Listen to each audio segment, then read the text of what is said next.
District Congress ప్రెసిడెంట్గా ప్రమాణ స్వీకారం చేసుకున్నది. మీరు కాంగ్రెస్ జర్నీ ఎన్ని ఇయర్స్ నుంచి మీరు? కాంగ్రెస్ జర్నీ దాదాపు 30 సంవత్సరాల నుంచి కాంగ్రెస్ పార్టీలో చేస్తున్నాను. కానీ కాంగ్రెస్ పార్టీ ఐడియాలజీ ఫస్ట్ నుంచి నాకు నచ్చి నేను చదువుకునేటప్పటి నుంచి కూడా నేను కాంగ్రెస్ పార్టీ ఐడియాలజీని ఫాలో కావాలని చెప్పి కాంగ్రెస్ పార్టీలో దాదాపు 30 ఏళ్ళ నుంచి పనిచేస్తున్నాను.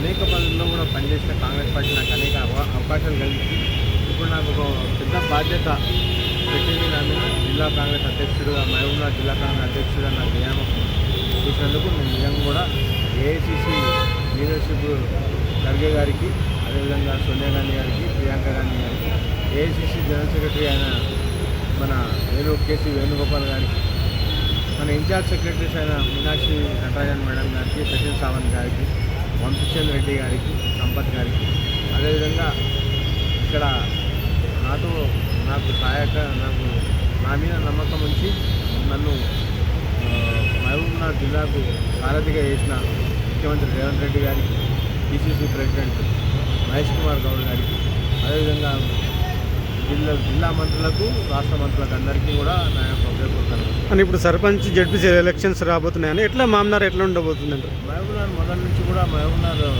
ఇది మన రేవంత్ రెడ్డి సాబ్ జిల్లా, మా ముఖ్యమంత్రి గారి జిల్లా. అటు తప్పకుండా మా ముఖ్యమంత్రి అంటే ఒక మంచి ప్రజల్లో మంచి ఆదరణ ఉంది. మొన్న మేము చీరలు పంచడానికి వెళ్ళినప్పుడు కూడా అందరూ కూడా ఆడపిల్లలు మా అన్న రేవంత్ రెడ్డి గారు మాకందరికీ కూడా ఇలా మంచి చీరలు పెట్టి ఇలా మాకు మా ఇంటికి ఒక ఆడపడుచు వస్తే ఏ విధంగా సత్కరిస్తారో, ఏ విధంగా సారే పెడతారో అట్లా పెడుతున్నాడు. కాబట్టి అన్న మాకు ఎప్పుడు కూడా అండగా ఉండాలి.